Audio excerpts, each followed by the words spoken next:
My name is Xoliswa Njokweni Mlodwa, the acting CEO of Thelo Infrastructure Development. Can I need to see my presentation?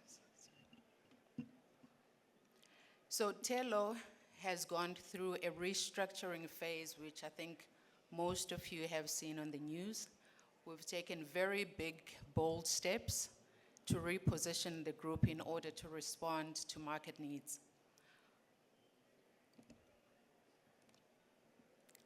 I'm going to go through a short presentation about who Thelo is, go through the challenges and how we've seen the challenges and responded to those challenges and found opportunities for the company's growth, our value proposition, as well as our developmental imperative. Thelo was started as a rolling stock leasing company, but over the years, we established that there is more needs than just rolling stock in terms of the railway industry. So a few years later, Thelo DB was established, which focused more on the infrastructure side of the railways. In terms of what other people know as Thelo DB, that business was purely a railway and a consulting engineering business in partnership with Deutsche Bahn of Germany. It looked at corridor development as well as bringing operational efficiencies to existing railway lines. It also looks at skills development as well as technology and digitalization within the infrastructure space. So due to pressure from the industry and us seeing a need, we've expanded our offering within the Thelo infrastructure business to include ports, so that essentially we're able to not only deal with rail bottlenecks, but are able to provide an end-to-end solution that includes ports. A lot has already been said in the last day and earlier on regarding financing of railway lines. So as Thelo, we've also taken a step to introduce Thelo Capital, which will deal with early project financing, that is talking to bankability of projects. I think it's already been mentioned quite a lot that in order to make a railway system work, some of the challenges are not only sitting with infrastructure, but you have your rolling stock challenges, which is generally in lack of rolling stock, long lead times, and also from an infrastructure point of view, there's been a gross underinvestment in infrastructure. We've got delabilitated infrastructure, we've got outdated and dysfunctional control systems in terms of your signaling. And then generally, national railway companies are not necessarily geared for profit because of their developmental nature. And then there's also a general lack of efficiency in rail operations. Critical to all of this, Thelo is trying to look at being at the center of operations, infrastructure, and also rolling stock solution in order to provide integrated solutions to the industry. So Thelo participates in the entire value chain of your rail. So we get involved at very early stages, from your concept stage, your feasibility stage, detailed design. What we don't do is construction, but we will get involved in construction supervision. We also get involved in your testing and commissioning, operations and maintenance management. Key capabilities that we have within Thelo would talk to your traditional engineering and consulting. We also do some advisory services in terms of rail sector reforms as well as port reforms. We're quite involved in corridor infrastructure development that would talk to your rail as well as your port, and also looking at existing systems where we are able to bring in operational efficiencies. So through the partnership that we have with Deutsche Bahn, we're also able to provide skills development and capacity building to your national railway operators. So what Deutsche Bahn provides is typically training and curriculum from your blue collar all the way to executive MBA in rail. So that we can do in collaboration with local partners. Typically, if we were talking about South Africa, this would be a collaboration with the School of Rail and any other service providers within the training and capacity building space. And then from a digitalization and mobility, we're also able to provide systems that talk to safer and smarter mobility systems. And then lastly, we've developed our own IP with some of the DFIs in order to look at other structures for operations and maintenance, which would look at what has worked in terms of concessions in the continent, as well as SPV structures that are appropriate for some of our railways.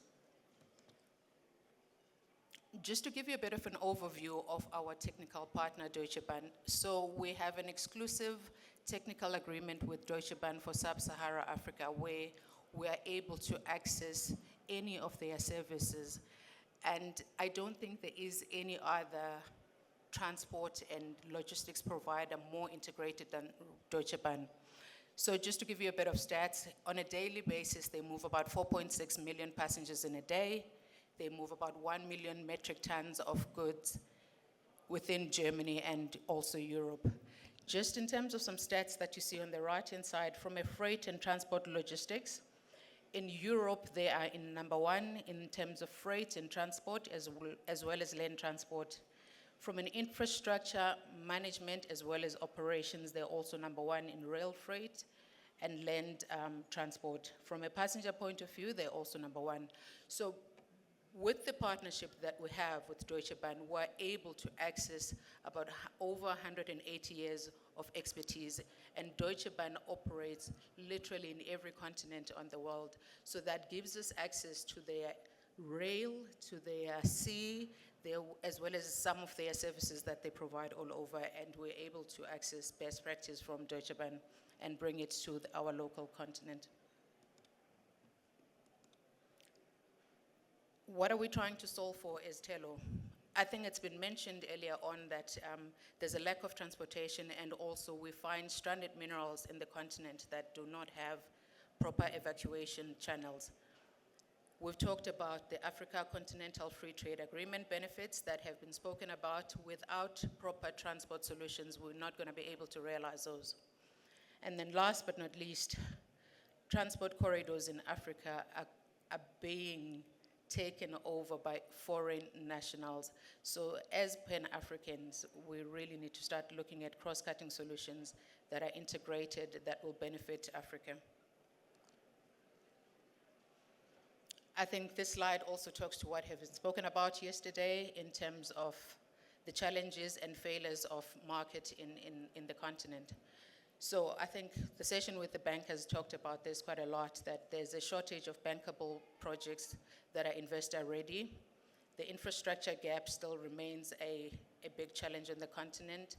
Lack of technical expertise on the continent, stranded freight that we've talked about earlier on, operational inefficiencies, as well as just sustainability and innovation that is lacking. So for as long as we are not addressing some of these issues, we will not be able to achieve some of our strategic objectives as a continent. So Thelo has come up with a developmental formula really for us to be able to bring in some of the solutions that we've developed with some of the finances. So key to the project financing that we're looking at, number one is we have to have sufficient volumes that would justify the investment that is needed from an infrastructure point of view, or even a rolling stock for that matter. From a technical expertise, through the partnership with Deutsche Bahn, we think we should be able to cover almost any aspect of rail, from conception all the way to operations and maintenance. And even when you're talking reforms, they've gone through their own process in Germany, and they have implemented reforms in several countries. So from a best practice as well as any troubleshooting, I think they're the best partner to advise us in terms of what needs to be done on the continent. And then from a developmental rights point of view, I think we've established quite a number of relationships with governments locally, so that we can participate as a public sector in terms of collaborating with government and bringing private sector to develop as well as operate. And then the last arm is really financing. Thelo will be participating obviously at the upstream end of making some of the projects bankable, and we've also established some relationships with DFIs as well as commercial banks as well. In terms of our value proposition, market that we're looking at is Sub-Sahara Africa. Channels I've already mentioned, it's rail, rolling stock, as well as ports. Key sectors that we're focusing on is agriculture, mining, government, as well as other sectors. Levers that we really want to leverage on is really the networks that we have, the strategic partnerships that we have, our track record, as well as our technical expertise. I think I've also mentioned that we don't only look at brownfields, but we are also involved in greenfields development of corridors. From a developmental impact, as a Pan-African, we're not looking at rail just as a form of transit. There's a whole lot more benefits that coming out of rail, and it's important that as a whole, we need to start looking at rail in an integrated manner in order to unlock a lot of market opportunities. What has been listed on the right-hand side is really some of the opportunities that exist in the rail value chain as well as externally to the rail value chain. And the last aspect is really sustainability that we need to focus on as well. In my last slide, this is talking to just the developmental impact and the benefits of having rail developed in an integrated manner and some of the offshoots that could come out of rail. So from an environmental point of view, railway as well as waterborne transport, definitely much cheaper than your road transport. From a green emissions point of view, greenhouse emissions, rail definitely, that has been spoken about earlier on. From an economic growth point of view, Africa Free Continental Trade Agreement has many benefits for the continent in terms of intra-Africa trade. So rail as the backbone of any economy, it's something that has to be resolved in order for us to have the benefits within the continent. And then from an intercontinental Africa trading with the rest, we've always been on paper rich. All the minerals are coming from the continent, but we are not maximizing on that benefit that we have. And then from a socio-economic benefit, I mean, the numbers speak for themselves, that rail alone is a big multiplier from jobs to skills development and enhancing the quality of life. On that note, I wish to thank you, Program Director.